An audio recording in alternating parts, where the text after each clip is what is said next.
Okay, I think we're live here. All right. Welcome to the check drop. Today is June 29th, and I have a very special guest here. And I'm going to give her a brief bio here. She has an amazing book called Music to My Years. She is the host of the To Be Continued podcast. She is the first Latina to create, write, and star in a network sitcom named CRISTELA for ABC. And she's also the first Latina to star in a Disney Pixar movie, The Cars 3, voicing Cruz Ramirez. And she currently has a Netflix 1 hour special, I believe still on, called Lower Classy. Please welcome to the podcast, CRISTELA Alonzo. Woo! Hello, CRISTELA. What's up, Chuck? That's a mouthful, actually. Can you do less shit in your life so I can bring you on easier?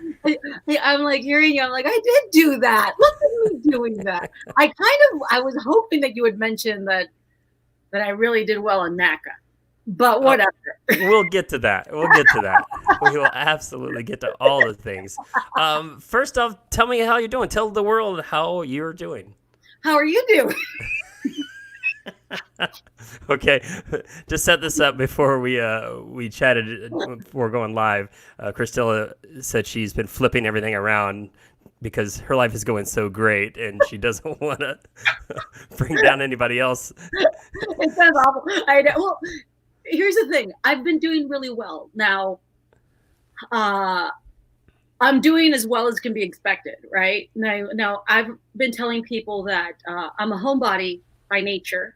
And I grew up in the 80s. I grew up a latchkey kid, so I'm really used to being alone like this. So this isn't new to me. So it's like a flashback. Yeah, to me, it's just like now I do have access to liquor. You know what I mean? It's a latchkey kid with a drinking problem. Well, you might have had access before, but now it's legal. Absolutely. Yeah, you didn't have to steal it. But also, what's interesting is that I'm the kind of person that prepares for the worst. So I was expecting to really not be doing well right now. So I think in a weird way, the fact that it doesn't match what my expectations were initially makes me happy. Right. All right. So what were your expectations?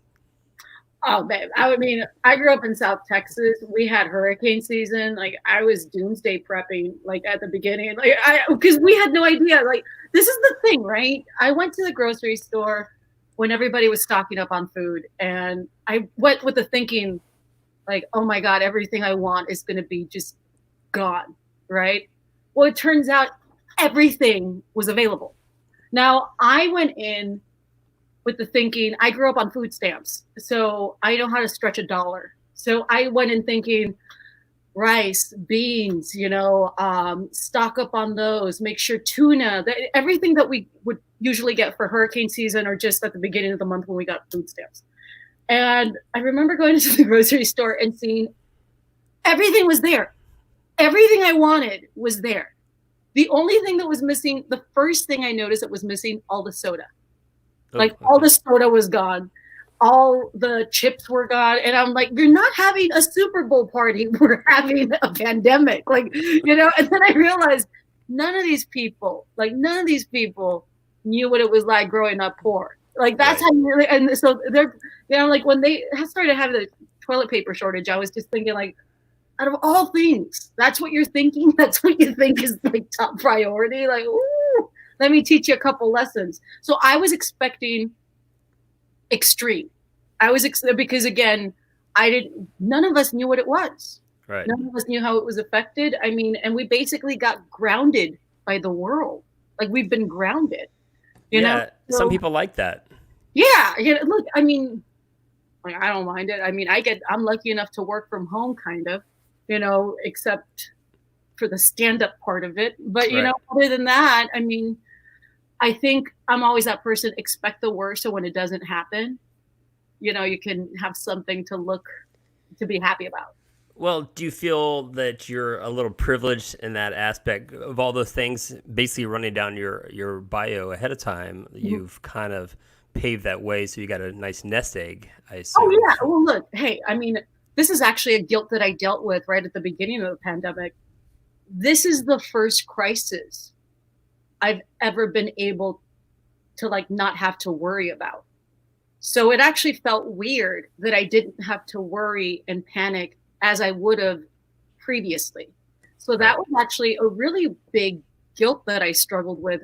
I'm doing therapy online right now. We do it via Zoom. And that was one of the things I was telling my therapist is that I feel guilty that I'm actually capable of not having to worry so much about it. And she has to remind me, but yeah, but your entire life hasn't been like that. Right. So it's okay. You've got comedy survival guilt. I, exactly. I mean, look, that's rare to have, like, so I get it. Yeah, I do. I do. Yeah. Well, it's yeah.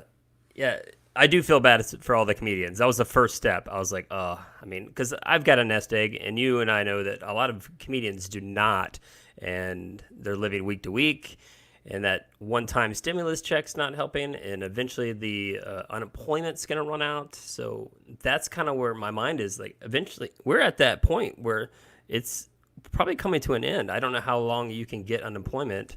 I Right. haven't done the research, but I assume it's like 12 to 16 weeks, and Well, it's also weird with comics too. It's that it's such an unconventional job where it's inconsistent as hell.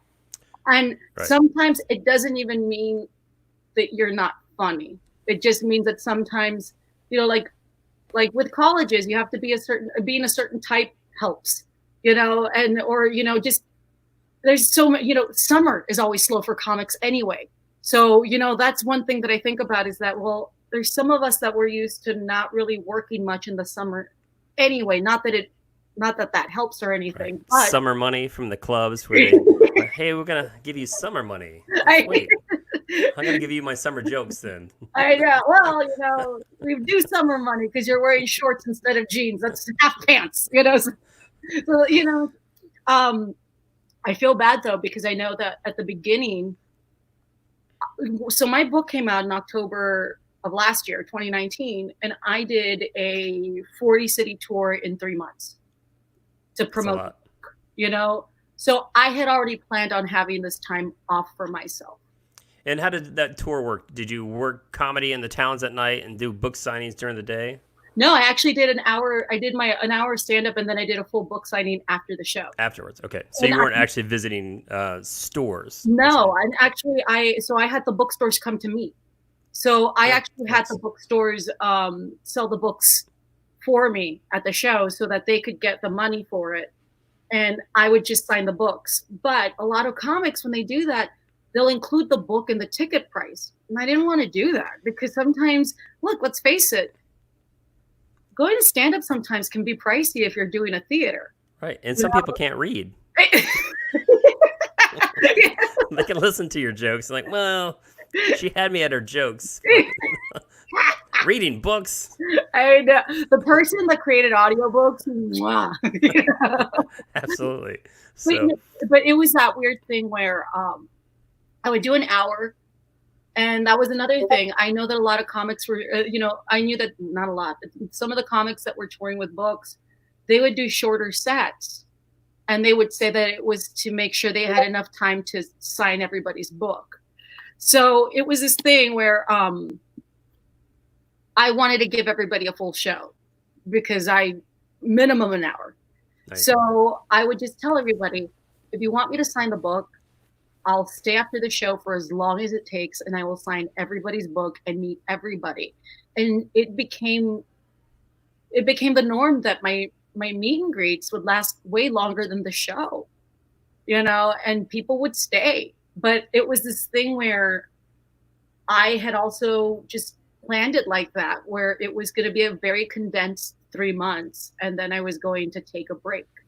Doesn't that seem so foreign now with the 2020 COVID? Like meeting people for hours, shaking hands. Oh, that's one thing that I realized I feel really weird about because I do meet and greets after every show. I always have.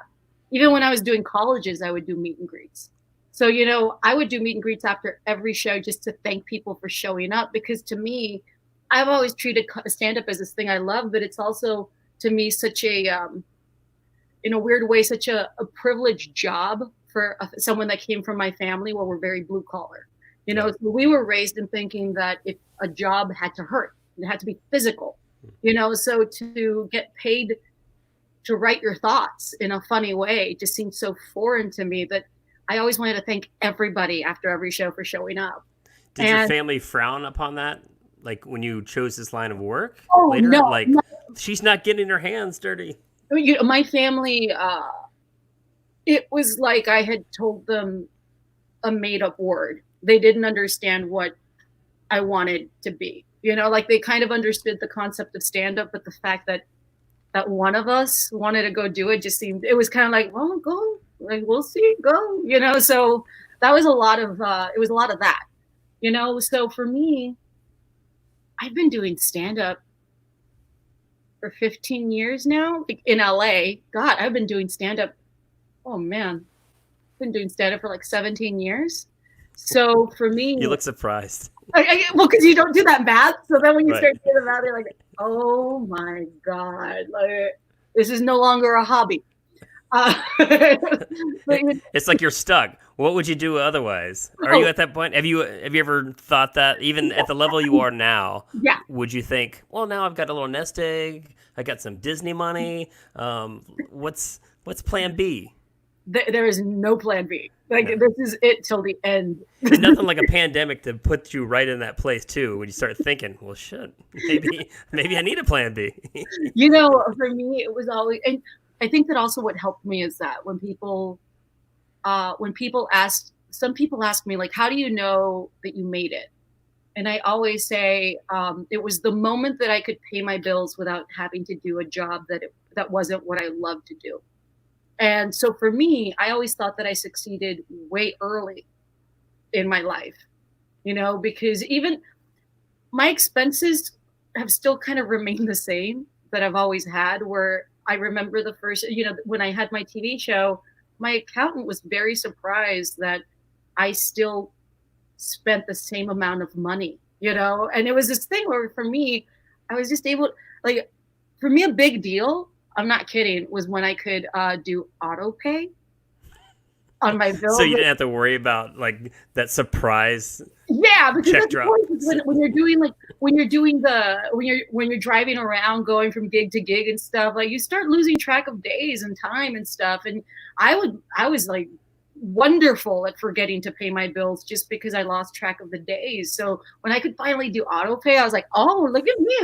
That's fancy. Big time. I was like, okay, Daddy Warbucks, I got you. I remember I was trying to think some of the first memories of you, and I do have one story you may or may not remember, and you might not even remember it was me, but a club that I was booking in Idaho bounced a check on you. Yes, I think about that club all the time. I don't know if you knew it was through me, because I know it was through your agent, and I remember your agent, Stu at the time, called me, and he was like, man, like I'm in trouble. I need this money. Like she needs it. Like she's got auto draft going. During that gig, I was just trying to stay alive. No, I remember I overnighted the check to either you or him to cover that, and I dealt with a shady club owner on my own. But that was my first story that I remember of you. And then I met you many times on the NACA college circuit and such. And I want you to tell the story because it's an amazing story. It was a time in Charlotte, North Carolina, where I'm based. Yeah. And you had the showcase of your life. It was one of those right time, right place, everything. And you wrote a blog about it that it was just one of the coolest blogs that I've ever written or that I've ever read. And it was you telling this story. Yeah. I was, so my college agent was Stu. And I had been with him for a while. I didn't know how NACA worked. And at that point, I had just been doing NACA for a year and a half. I was doing the regionals. And I remember I had already gone to a NACA Nationals in Boston. That was the year that everybody went and fell in love with Snooki. You remember that? Like, yeah. Snooki was at NACA, and she was charging like $20,000 to get interviewed for like an hour at your campus. It was insane. And all of us that weren't Snooki were just like, buy hopes and dreams and run. Like, it was just so insane, right? So Right. after that, that was my first NACA Nationals experience, and I thought never again, because that was like, it was just like, and Snooki was right, like almost catty corner to me, which was great. So Probably right after your showcase too, and she like, just didn't it do was anything. She was just there getting photos of herself. it's insane. But it was that year I was so broke because I was still playing catch up. I was consistently working with colleges, but you know, paying commission and then paying travel and everything. And you know, that's the thing about NACA, is that a lot of times when you're starting out, you end up, if you don't get the routing to work, you end up going to these random places where you just have to go because that's the job, you know? So I was really playing catch up. And at this point, everything had gone wrong. My boyfriend at the time and we were living together. And I was telling him, like, we were so broke. He had just gotten laid off from his job. Um, we didn't know what to do. And I remember we were actually driving down. We were on a road trip to Texas, from Los Angeles to Texas. We were going to go visit family. We both had family in Dallas. And I remember we drove because we couldn't afford to fly there. And I was telling him on the drive, basically, I think we have to be done with LA. Like, I don't see it happening. It's too hard. And Had you ever thought of quitting comedy during that time, or that was the moment, actually. Like, that was the moment where that was the final. When I said leave LA, I meant like go work at an office in Texas. Like, that was it. That was last resort. I was done. And I remember we stopped to put gas somewhere in like Arizona, New Mexico, and I get a call, and it's my then agent, Stu. I had just found out that I had made NACA Nationals in Charlotte. And I wrote back to him right away, and I said, "Oh, I can't do it. Forget that." which agents love to hear after they've gone through the process of 6 months of submitting all their talent, and you only are allotted so many showcasing spots. I didn't know. We love that stuff. And it was an MC spot, so like, which I kind of liked. I never got the spotlight high. I always like, that was I had an MC spot. So I emailed him. I had no money. We had no money. We were so poor. And he called me right when I was at that gas station. And he said, "I really think you should reconsider and do NACA Nationals." And I told him, "Stu, I don't have the money. I don't have the money for a plane ticket. I don't have the money for the registration. I don't have money." Yeah, the showcase fee is like $1,000 too. If you didn't know that out there. So. Yeah, so I mean, you're kind of like, you're really letting it ride. Yeah, you're like $2,000 in. You figure between your showcase fee, travel, hotel, etc. Yeah. So it was beer money with Chuck afterwards. So then, I remember I was telling my boyfriend after I hung up with him, I'm like, "Stu thinks I should go to NACA Nationals," and we talked about it, and then finally, and I was not gonna go, and Steve was like, "Screw it, we gotta go. You're gonna go. Let's do it. Let's let it ride. If we're gonna move to Texas, like, let's go all the way." So I was like, okay. Well, I had already been doing college gigs, so I used all my points to get a ticket on U.S. Airways, because Charlotte was the hub for them. And then it was and so I got the flight free. I used points from my La Quinta account to get a free room that was not. Of course, you stay at La Quintas. I do it for the culture. Right. So, I could afford a free room that was right by the airport, which was nowhere near the convention center where it was being done. All those rooms are so expensive because it's downtown too. Right, and they know they got you, so they just charge more. Right. So I rented a car. I got a free flight, like the whole thing. Didn't have money for food, didn't do anything much. And I went to Charlotte. And my whole thing is, I just wanted 9.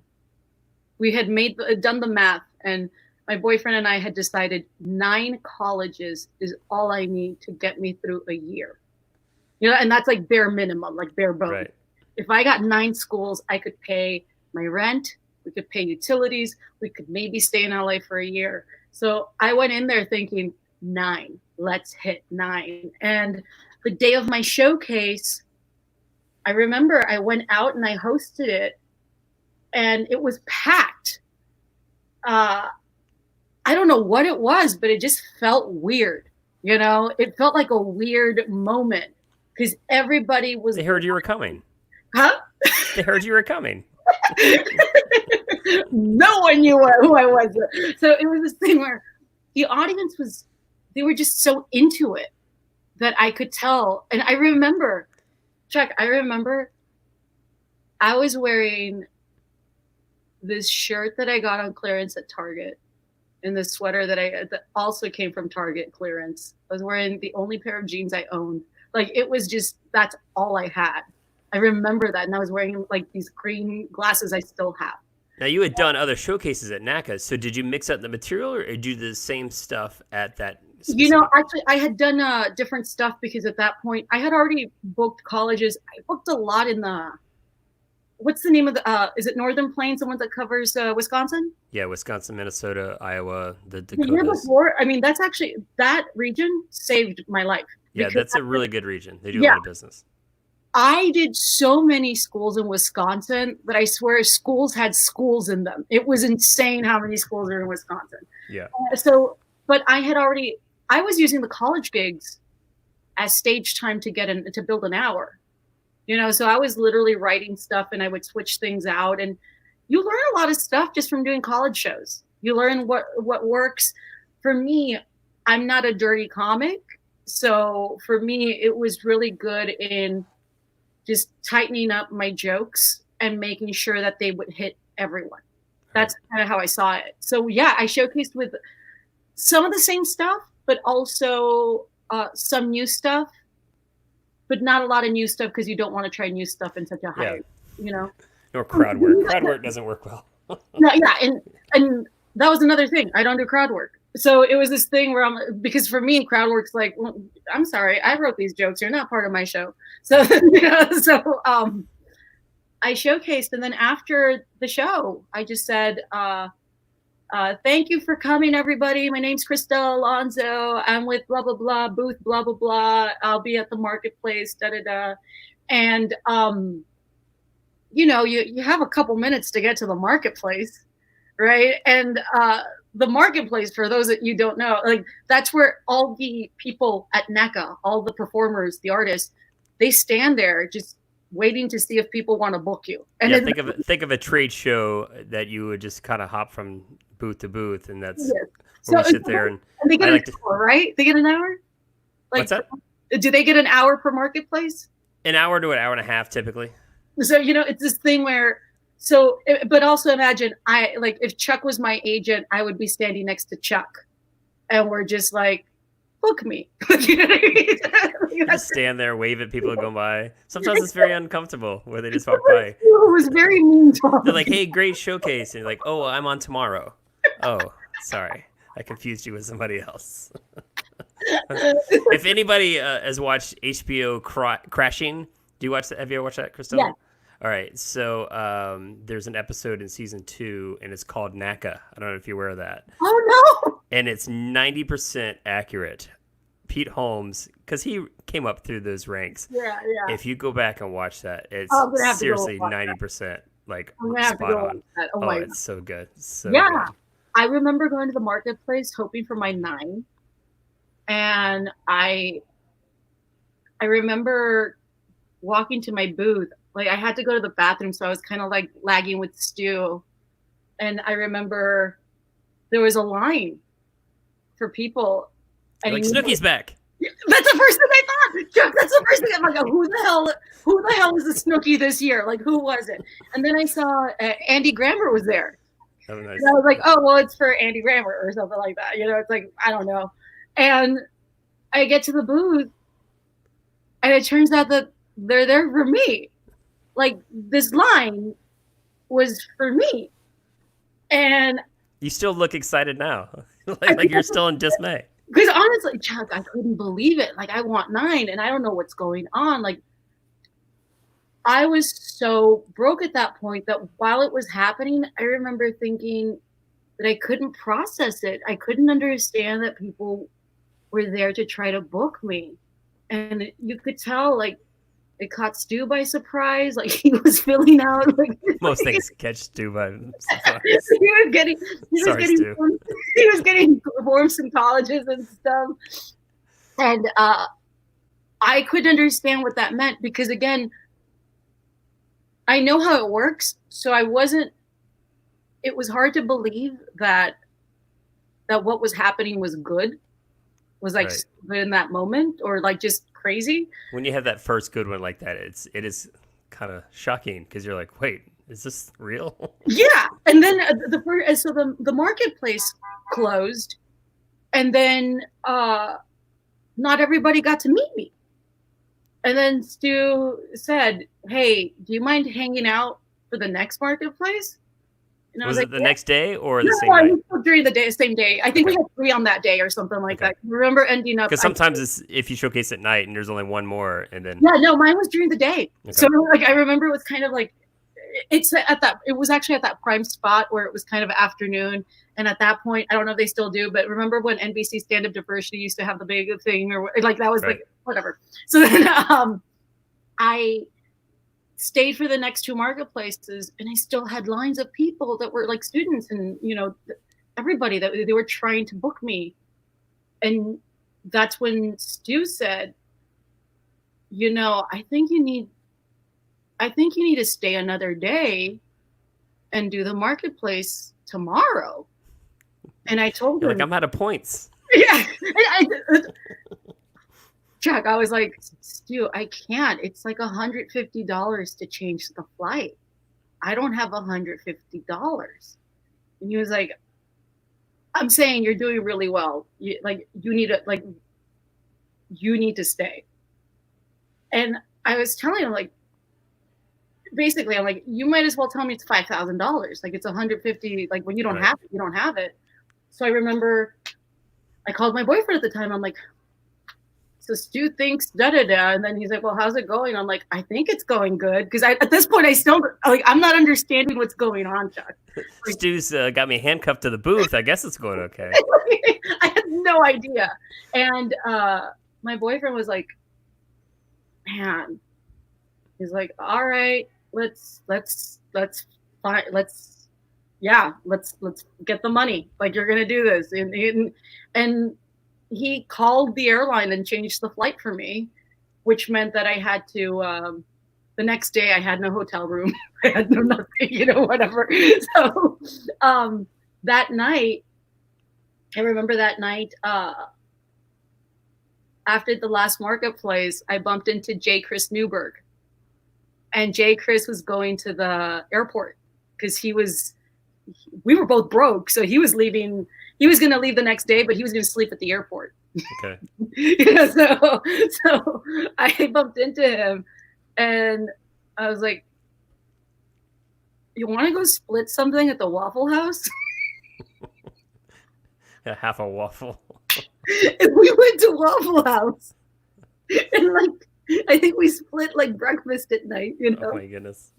And I took him over to, because my hotel room was near the airport. I'm like, you know what? You can just hang out in my room if you like, I'll drop you off at the airport. Like when it's time for your flight. We both knew each other from LA and stuff. And, it was just like nice to see a familiar face.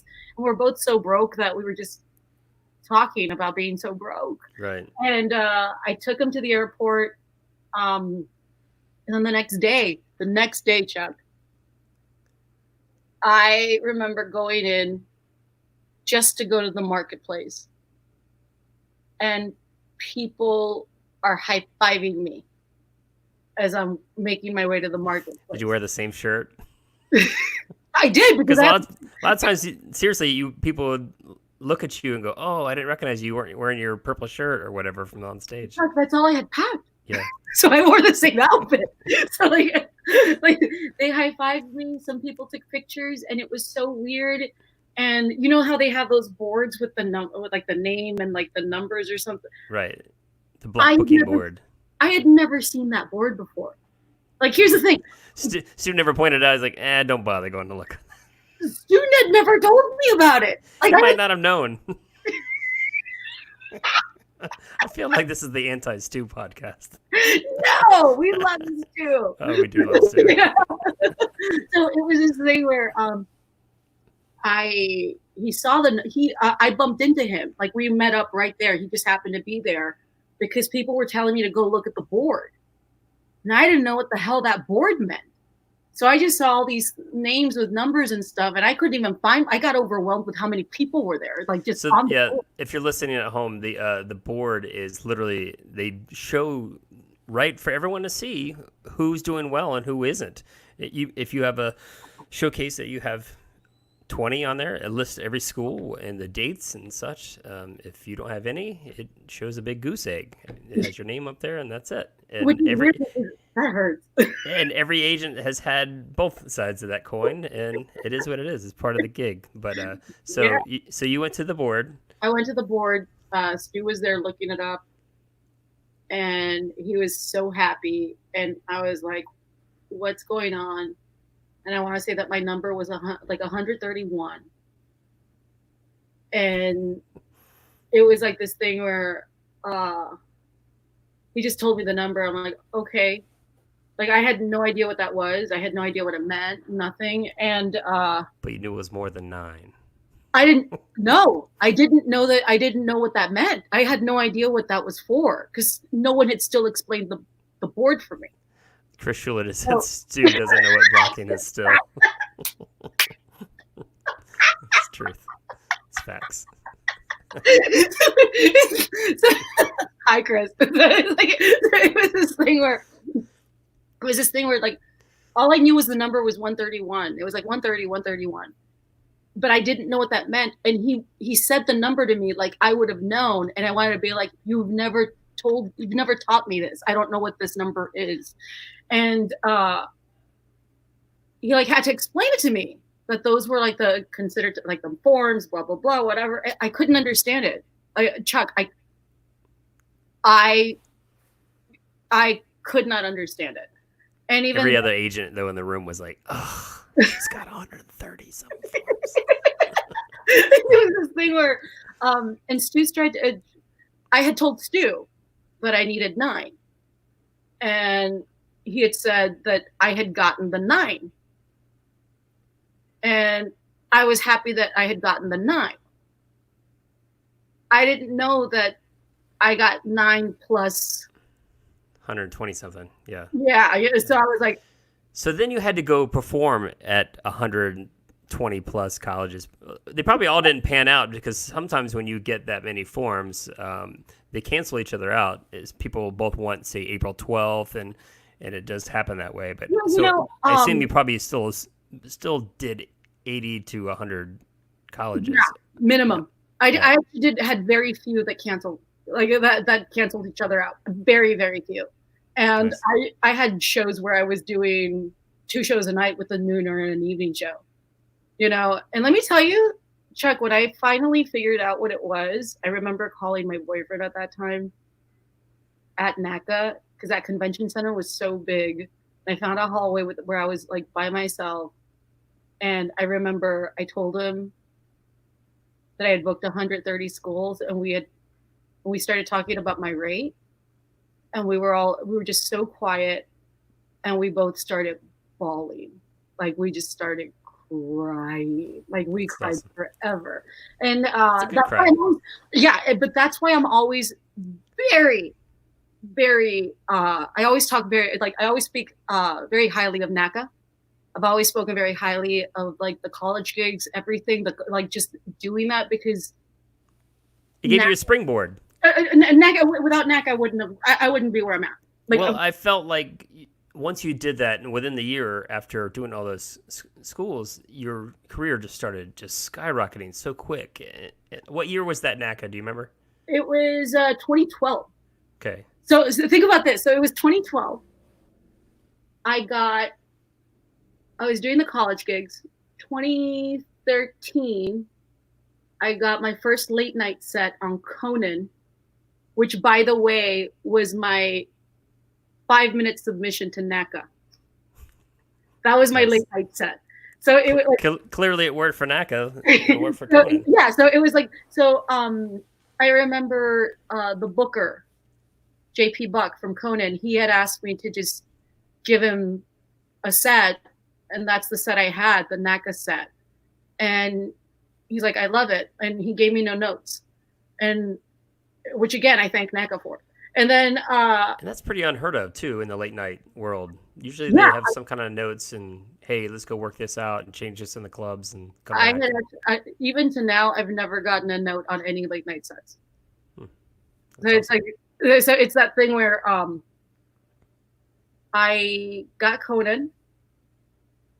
I switched agencies. The Conan set got me my development deal for a TV show, which even then I was developing the TV show while I was doing college gigs. So I was actually like, I was writing my show out while I was doing the 100+ college. You're waiting for your nooner gig at UW Stout. Dude. Did I ever tell you that there was a noon gig that it was my last nooner gig of my life, where it was a noon gig. I had to perform in the cafeteria. Classic scenario. They didn't tell anybody they were going to have a comic. So they just kind of have like this, it's like a cafetorium. The cafetorium, like the stage part actually has the food on it. Like it was kind of like buffet style where you just kind of go. So weird. I don't remember where it was, but it was either like Iowa, Nebraska, somewhere there. And they had a school, an elementary school touring the campus that day. So they wanted to make sure all my jokes, they were like, if you have any Disney jokes, this is the time to do it. Oh, we all have Disney jokes. Pre-Disney. Yeah. And then there was also another group of veterans, like from a nursing home or something, that were touring the campus at the same time. And my noon gig was standing in the middle of these food. A cornucopia of people of all ages. Chuck, and let me tell you, I get the mic and I'm doing my set for no one that's paying attention to me. And then halfway through my set, the little kids come in and they're getting lunch and they get in line in front of me. Like, what the hell is going on? Who's that lady up there talking? And then the seniors from the nursing home, they get, so it's a crisscross of kids, and the seniors have no idea what I'm doing. So they just see me on the microphone. I remember one of them, this little old lady was like, you don't need one. We can hear you. Like right in front of me. After that, I remember telling Stu, I'm never doing a nooner again, but I did a bunch of them. Yeah, but I developed the show while I was doing college gigs. And because I did so many college gigs, again, my hour was always family friendly. It was personal. Because that's the thing about NACA that I think people don't understand. When I was doing NACA, I realized that a lot of comics that I talked to, they were trying too hard. They always tried too hard to get the students on their side. It's like you try too hard and that's the death of you, because then you start trying to find terms and references that will get to the students. You know, it's like they try to think of what kind of music do these students like? And I'm like, that's the worst thing you can do. Now you're trying to guess what they are. Like the students that go to these shows, they're smart. They get it. Like, right. You know, if you just sell yourself and become likable, yeah, it'll be transparent for them to just. That was like the number one thing. And that's not only the college market. I think that feeds across the board for all markets of comedy. Absolutely, and I think that's why I learned that in NACA. You know, and that was one of the things where I used NACA as a reference when I was during the show, the run of my show. I use NACA a lot because I would always say the networks think that they've done these like statistics, this research. I'm like, let me tell you, I've done the research. Like, I had a great show in River Falls, Wisconsin, and and it's not because I was Latina. Because like the network's telling me be more Latina, whatever, blah, blah, blah. I'm like, it's because there I spoke about my life. I talked about being in a blue collar family. I talked about being Catholic. It was all relatable stuff that they could get. And that was one thing I realized, is that it wasn't about what I was, outside. It's really what I lived. And that's when I always, like, after that, people would ask me about NACA. When people found out how many schools I had booked, comics would ask me about, they would ask me for tips and advice all the time. And I would just tell them, like, you just got to, like, find what's universal about, like, find what's interesting about you. I mean, like, and just speak about it in a way that everybody would get. Sure. Hey, we're gonna pivot a bit. I know we could talk for like 8 hours, I'm sure. So, but I Totally. think this is J.R. De Guzman. I'm assuming who that is, comedian. Question: how was your friendship with Gabriel Iglesias, Fluffy?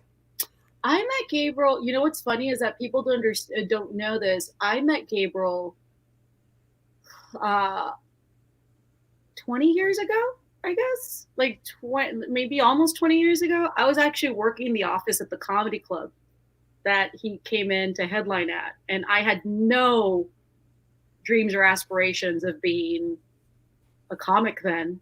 And I met him, and we've known each other ever since. I mean, look, the thing about him is that uh, he is exactly what he is on stage. You know what I mean? So, I mean, he's a likable guy, lovable. Who is your comedian's comedian? Like people, I always hear people mention Brian Regan as being a comedian's comedian. Do you have one that you're like, that's the guy or gal that you always refer to? Wanda Sykes. Wanda Sykes? Like for me, I remember seeing Wanda when I was working at the club, again, when I was running the office. I remember seeing her live and thinking she was just so, I knew her. Like I connected with her style because she was saying things in such a relatable way, but they were smart, they were witty, they said something about the current time that we were living in. And to me, it wasn't this. That's the thing. We never got into these. Like I never considered her a female comic. I just considered her a comic. And for me, when I started out doing stand up in Dallas, I was the only girl doing it with this whole crowd of guys. So I was always seen as just a comic too, because it was only me. So for me, Wanda's always like kind of like the go-to, where I'm like, if you guys want to know how you can be funny about something that might not seem funny, go watch Wanda. Gotcha. Are you friends with her now? Yeah, she actually wrote a blurb on my book. Oh, nice. Yeah. We're friends. I've always said that if and when, depending on the future, I were to do another stand-up special, she would probably produce it for me. Nice. What do you think is the biggest hurdle of being a woman in stand-up comedy?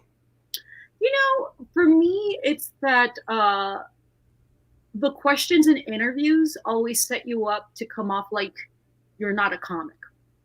And that's what you learn when you do radio, when you do TV or something, because it's this thing where everybody always thinks that they have to ask you different questions because you're a woman. Right. And like you just said, referring to Wanda, you don't consider her a female comic. It's just a comedian per se. Right. So yeah, it's a weird thing too, because there's also, for me, once you start asking certain questions, you start realizing, like, you do know that I'm a comedian though, right? Above everything else. Like, I'm still a comic. Right. Nice.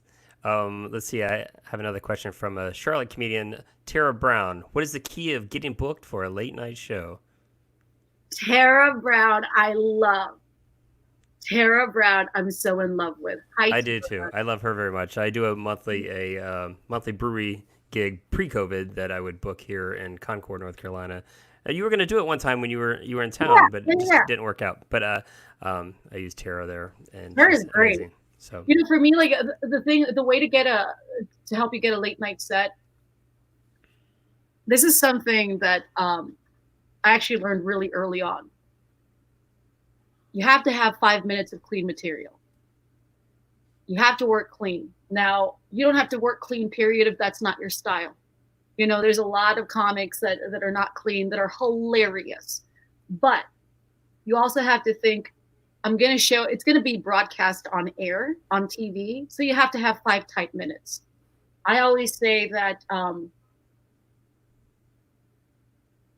your 5 minutes should be your greatest hits of what you have right now, because that's the first time that people see you. And also, something that I think comics take for granted is that in their submission tape, or even when they get it and they go shoot, some comics don't show how they feel while they're taping it, both submission or set. So what do I mean by that? Calling it in? Yeah, like for me, like with Conan, I had wanted a late night spot so much. It took me 10 years to get a late night spot. And I remember when I was submitting for it, I was so excited. And when I got it, right before they opened the curtains, like I had this moment where I thought, I can't believe I'm doing a late night spot. So when they opened the curtains, I came out and I was so excited that the audience could tell I was excited. And here's the thing, I've always said too, when you're doing late night, or when you feel like you're going to do late night, it's not about the people at home. It's about the people in the room. So you have to entertain those people, because what they're seeing at home, that's just a reaction of what you're doing in the room. So, people do not understand that. So a lot of comics, I've seen a lot of comics come out like it's no big deal that they're on TV. You're on TV. You're on late night. Like you are given the power to control this show right now for the next 5 minutes. Like if you're excited, show them you're excited, because the audience wants you to win. But I feel some people just have it. Like you have it. You have that star quality. You have that likability once you come out. I mean, you can see it right here. Like we're doing the live stream, and you've got it. You just bubbly smiles always. Yeah. And so that helps, obviously. It does. You can't teach all that, though. No, you can't teach it. But, I think that one thing that you can learn is to trust that you're enough. Because that's another thing that I think we do as comics, especially when, look, years ago, Mitch Hedberg is amazing, right? You can still listen to Mitch Hedberg. Great. It's timeless. When he passed away, fans of Mitch Hedberg started doing their own impression of Mitch Hedberg. Right. And they didn't even realize they were doing impressions of Mitch Hedberg. That's what happens to a lot of comics too, is that the comics that we like, to so many, they start emulating them without even realizing that they're emulating them. So, when I say the energy and everything, I always say, like, trust yourself and trust what you're feeling and go with that. And don't try to pretend that you're something that you're not, because that's part of the journey. The people that end up following you, they like to see that growth. They like to be along with you on the journey. You don't have to be absolutely perfect all the time. In fact, people like it when you're not. Right. Now, your main clubs, I see you on Instagram that you do Comedy Magic and Hermosa, and I believe you do the Comedy Store quite a bit too. No. I do the Hollywood Improv. Okay. I do the Comedy Magic in Hermosa is my home club. Okay. So that one I do the most out of all of them. Locally, I'll do Hollywood Improv, and then when I can, because of traffic, I'll do the Ice House in Pasadena. Okay. I don't know the whole scene so much. Being in Charlotte, I've kind of always liked being in my little world, not in the New York, LA comedy world. What kind of? I mean, I see. It looks like, from my perspective, is like the cliques of comedy. So I see all the podcast guys that are doing really well, but now there's a little bit of news with CRISTELA and such. I mean, are you a part of any of those cliques? Do you have any? What's funny is that this is what's interesting about that. Is that a boys' club per se? It is mostly a boys' club. It's also, they all have very similar styles of comedy. So it makes sense that the certain cliques are cliques. That's kind of how they're formed, because they're all kind of, specifically speaking in that group, they're all very bro-y. They're the kind of, how Will Ferrell kind of had that energy where he could just play the adult college kid for the rest of his life and people would be okay with it. Right. That's it. And what you realize real quick is that all the clubs had different vibes to them. Now, the reason I go to Comedy Magic Hermosa Beach the most is because it's the hardest to get into. You can't be vulgar there. They treat you really nice. The club will feed you. They pay you for spots that they're really good with that. but also there is a certain kind of comic that they like, so usually, and by that I mean they want to see that you're original and that you're yourself, because sometimes I'll go and Ray Romano's there, or Seinfeld will be there, or like people drop in, and look, they drop in at other clubs too. But there, Does Leno still do every Sunday? every Sunday, I 'Cause do. I knew he always did that before his work on his monologue for the week. 'Cause I didn't know if I he do. still. I do New Year's Eve with him at Hermosa, so Okay. it's like Leno, me, and like uh, Jimmy Brogan, and like whoever else, one more person that they have or something. So like that's like my New Year's thing. Um, Hollywood Improv for me, I live 10 minutes away from it. So for me, I can go do a set and then be back. Look, here's the thing: Comedy Store, don't go there. I've never liked the vibe, never liked the energy. When I moved to LA, I tried to do the Comedy Store open mic because it was one of the clubs that you heard about. But for me, never liked the vibe, never liked the energy. So I stayed away from it. And I knew that meant that I would have to try harder somewhere else, you know?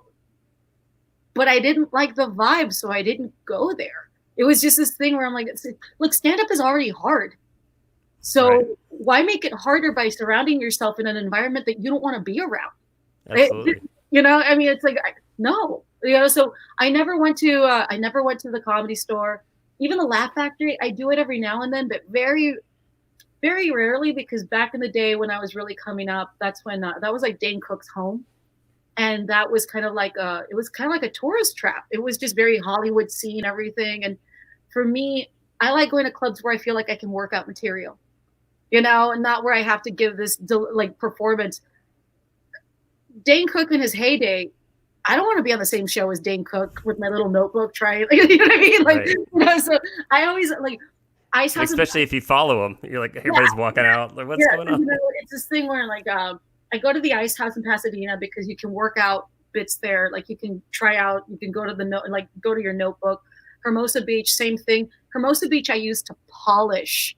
So when I'm polishing a set to tape, I go to Hermosa Beach because then they allow me the environment that's closest to like a TV audience, but in Hollywood Improv, you get a mishmash. I've never hung out at the clubs. Now, people always said, you got to network, you got to do this. Maybe I didn't do it. Yeah, I feel like you sidetracked all that with your representation, getting you all these great deals and such, that you didn't have to just do that. And well, and also I was Latina, so, and still am. But it was the thing when I was things change 2020. You never know. And caution. Some people change genders. You're changing your nationality. Where when I got here, this is in regards to all the accusations and everything. I'm not saying that I've never had any experiences like that. I have not surrounded myself with the people that have been involved in it, recently, or been accused of recently. But I will say that when I came to Los Angeles, remember earlier I said in Dallas, I was just a comic. In LA, I was a Mexican comic. So the clubs wouldn't book me. There was a club booker back in the day that told me that I couldn't play the club. I was a Latino comic, so I had to go do the Latino rooms. What were those rooms? Like, are they notable rooms? Where? Restaurants and bars. Okay. So there was not an open arm community like any club in LA that would take in Latina. No, like Laugh Factory would have their Latino nights on Monday, but you had to. Unless you were Carlos Mencia. Exactly. You know what I mean? Same thing with like, there was a Latino show at the Improv called Refried Fridays that I couldn't stand because the booker thought he was like Jesus Christ in person. So he was, the fact that you could get booked on it, he's like, remember that. Like, it was just so insane, like gatekeeper. And it's just like, okay, whatever. But it was this thing where, so we didn't have opportunities. So I went away and did all these rooms away from everyone. So I didn't have this experience. When I got my show, people were surprised. There were people the comics that were surprised I was a comic. Yeah, who is this? Yeah, and I was like, go to NACA. They know me in NACA. In River Falls. Yeah, I'm huge in River Falls. Now, I mentioned Carlos, which triggered me. That I remember that you used to work with him at one time, did some I things. opened for him. Like, You I opened for him. for like Right. 2 years. And that did not end well, correctly? No, I actually it left did. him in 2008. I was on a national tour with him. I started working with him in 2005. Working with him broke me down. Every year would kind of break me down. And in 2008, we had an incident in Atlanta, Georgia, where there was an incident with like the group of guys from the tour and a female server at a restaurant, and I didn't like how they were talking to her, and I didn't like what they were trying. Just didn't like that interaction at all, and I said something, and there was this thing in my mind where I'm like, oh, don't bite the hand that feeds you. well, and then I'm like, is this how you're gonna go out? Like, because I had already in my mind, I knew I had to leave. Right. How do you leave if you don't have another job? You know. Well, he has a reputation for not being a pleasant person, joke thief, etc. So yeah, so it was like an interesting. It was this thing where I left. I kind of bit the bullet, and I made a big scene, and I told them that they couldn't talk to that female server like that, and I told them to leave her alone. And I remember it was like we had already closed. So like they had already closed the restaurant. We had been at the bar. We closed the place down. They all thought I was drunk because it's like, why am I making the scene? And for me, I'm like, oh no, like you guys are. So no, this is real. This is happening right now. No, you guys are dicks. Like, let me tell you why you're dicks. You know. Let me spell it out. If you didn't remember what you just said 2 minutes ago. So then, I remember having that moment where I'm like, well, fuck it. This is the thing. This is how I'm leaving. So I went down the road and I told everybody off and told them how I felt. And we were already going on the bus to the airport to fly home. That was in 2008. I flew home. He was doing a show at the Gibson Amphitheater, which used to be a big venue here, but that closed years ago. He called me and asked me to open for him. I went. It was so awkward because apparently that's when people... that's when I found out that people thought I had just gone on a drunken phase or whatever. She's lost her marbles. And that was the last day I ever spoke to him, and that was in 2000. Wow. And the comics that there was a comic I traveled with that I couldn't stand because he was adopting the habits of Mencia, and people like the guy.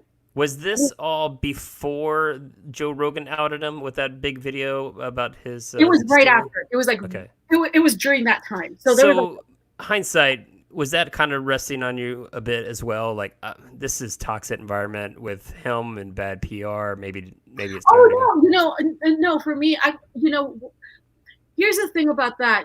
During that time, you have to understand. Like I try to explain to people, we had MySpace then.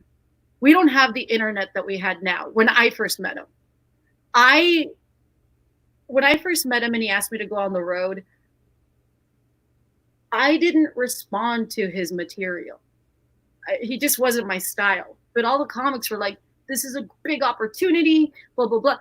We never knew that he had a reputation of being a thief because back then, stand-up was different. You know, like back in those days, we didn't have the internet that we had now. So like back in those days, you could actually sell out shows doing morning radio shows. You know what I mean? There wasn't this like, Facebook, every interaction that there is now. So as Dallas comics, we were getting info that we could get in Dallas back then. So it wasn't until later on that working with him, that I realized that that's what people thought of him. You know, so it was kind of like this, once I started learning, my interaction with him actually ended because I had problems with how I was being treated really shitty by being the only woman on the tour. And adding another woman wouldn't have helped. Like, then we would have just had a mud fight every night. He would have demanded it. Right. Nice. All right, I'm gonna pivot one more time just because it's getting late. We're gonna wrap it up here soon, and I know my kids would be remiss if I didn't ask more about how you got the gig at Disney Pixar as Cruz Ramirez.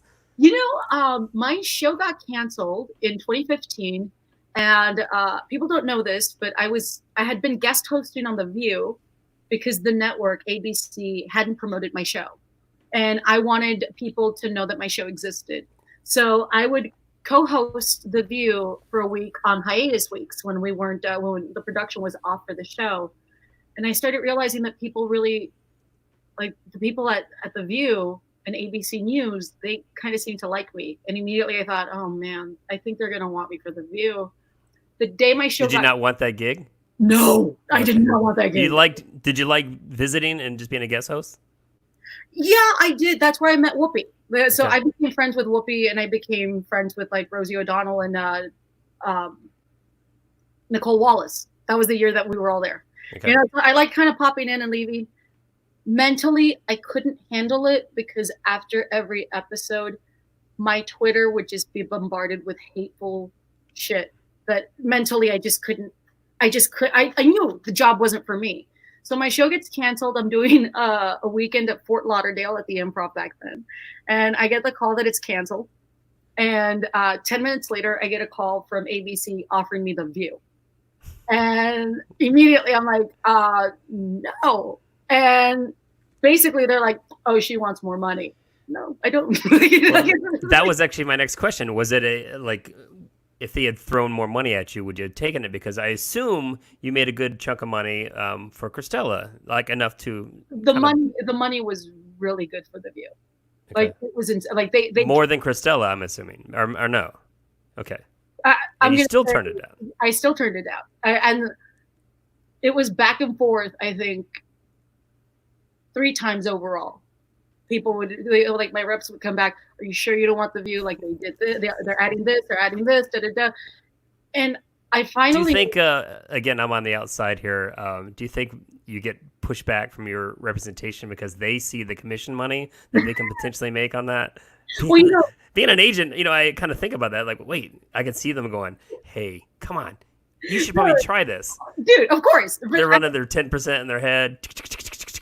When I signed with my agency, I told them, well, first of all, when I signed, my old agent, so Stu had been let go from his agency, right? So I had nowhere to go. And I had already booked. I had just booked. I was just about to do all the gigs from the NACA that I booked, all the 100 plus gigs or whatever. WME didn't know that. So I intentionally didn't tell them that I had all this money coming from college gigs and stuff or whatever. So you wouldn't have to give them the 10%? No, whatever.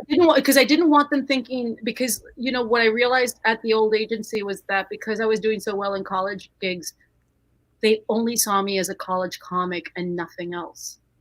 So I could never give them a script to read that I wrote. They didn't see me as a writer. They just saw me like I was the cash cow for college gigs. Right. And I wanted to kind of get an agency with that saw me as maybe something else.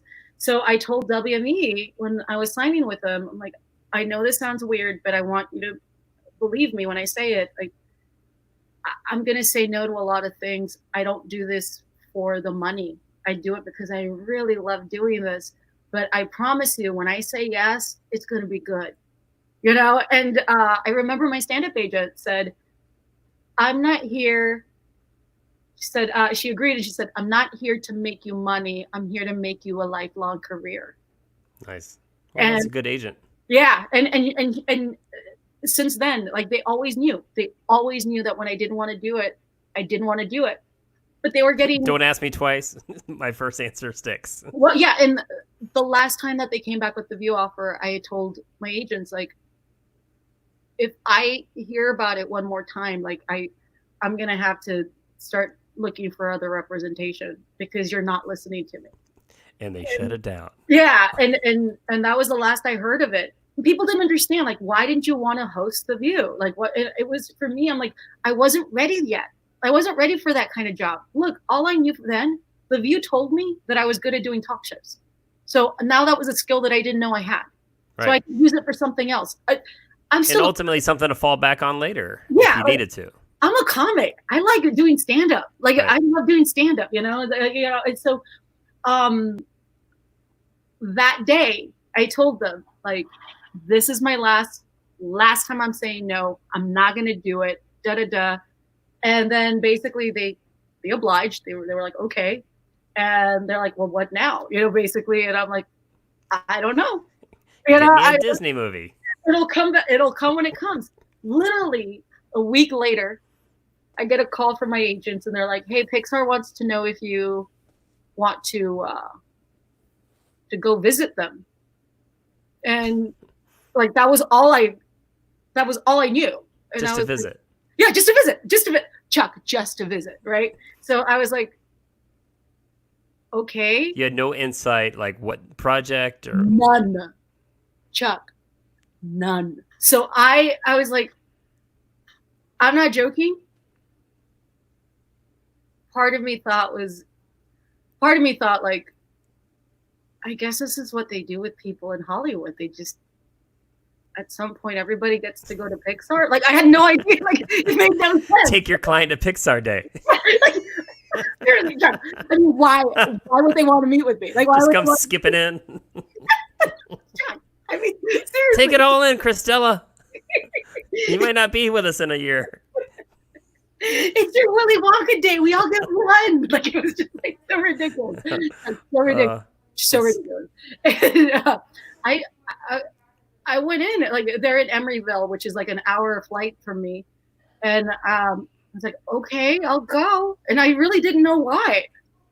And then I got there, and they made me sign a non-disclosure, an NDA, because they were going to give me the real tour of Pixar, where they would like take me through all this stuff.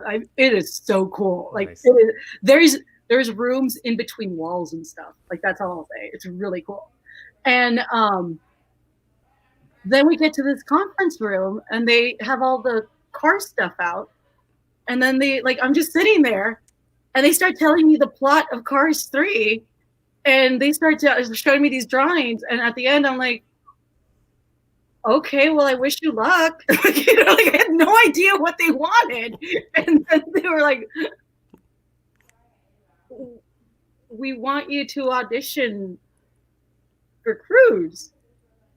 And I was like, had they had a mock-up yet already of the actual character? No, they just have photos and pictures. They had a wooden base of the car. The car was actually the face is actually modeled after me. So like, when we were doing VO, they would actually have a camera right to me, so that the illustrators could draw the face according to my reactions. So, but yeah, I had no idea they were offering me the job. I went into the studio at Pixar. I read the lines, and I want to say 2 days later, I got offered the role.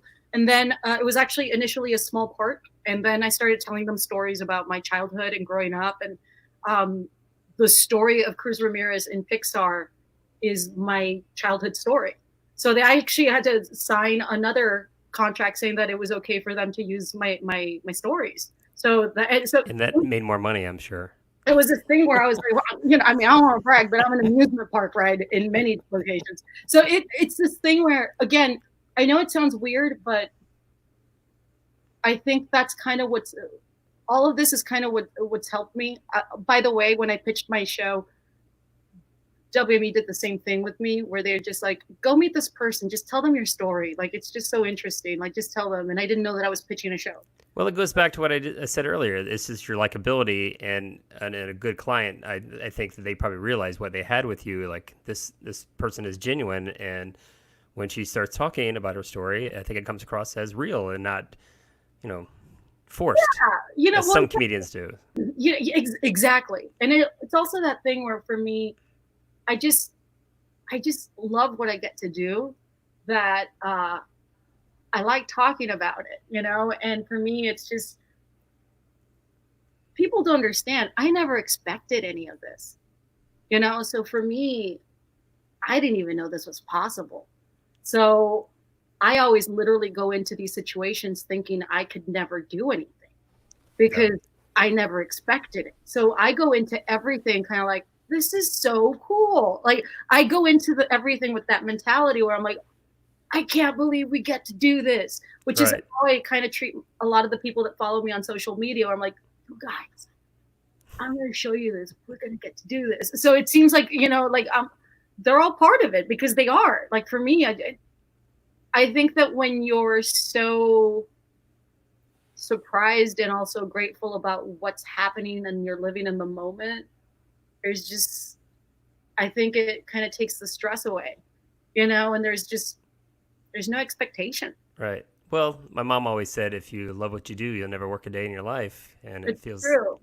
Feels like you're living that life here. So what was the first big expense that you spent with that first residual check from Disney? And I assume, do they still pay you every year? How's that work? Yeah. So twice a year, you get a Disney check just rolls in. I get money. For life. Who needs a retirement plan? Hey, Matt, as long as people keep watching Cars, I'll do it. I don't know. And also, like, if there's ever a fourth one, I mean, I have to be in that one, so it's pretty. Well, of course, yeah. But the first thing I bought.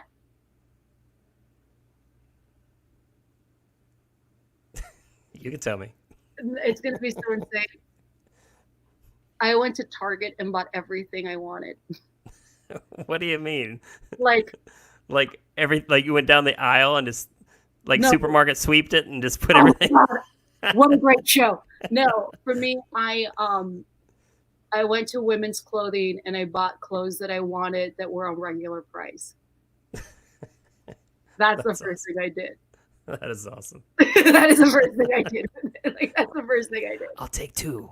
Oh, one in each color.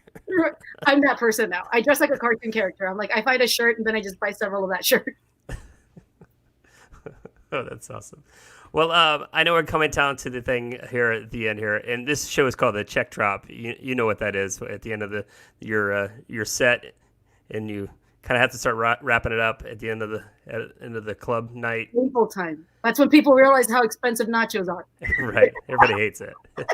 I figured it was a good title for this show, but it's also the time where I like to, you've already mentioned so many great gigs, so many great things you've done in your career. I mean, what is your favorite so far that you have done that you have put your stamp on? And then follow that up with, obviously, you can plug yourself and what you're doing as of late and upcoming to the world. That's a hard question. I've got to say that, man, I'll tell you that in 2020, right now, I think that the special I did for Netflix in 2016, I find it eerie how relevant it still is. And for me, that kind of it makes me feel like I wrote it honestly, where the truth will always be relevant. So for me, like that's an evolution of. To me, that's an evolution of what I've become now, the Lower Classy special from 2016. Okay, nice. I need to go back and rewatch. I know I watched it. I watch a lot of comedy, as you can imagine, so it's hard to keep up with it. You're gonna have to. So tell everybody where they can find you online and such. And so on Twitter, anything you want to plug? Twitter and Instagram, I'm at CRISTELA9, just the number 9. And on Facebook, I'm at CRISTELA Fans. Honestly, what can I plug? No live shows. Look, I have the second season of His Dark Materials will come out later on in the year on HBO and BBC. I play the voice of Hester on it. So tune into that. And trying to think, I have just a, random, look, wear a mask, everybody. I mean, I think that's the only thing I should really promote right now. Wear a mask. I love it. Well, CRISTELA, I love you very much. And I love you. The world loves you. And thank you so much for coming on the Check Drop. And if anybody's out there that needs a stand-up comedian, summitcomedy.com. That's the place to go. We can do that for you. All right, Cristela. All right, thank you very much. Okay, All right, take care. Bye.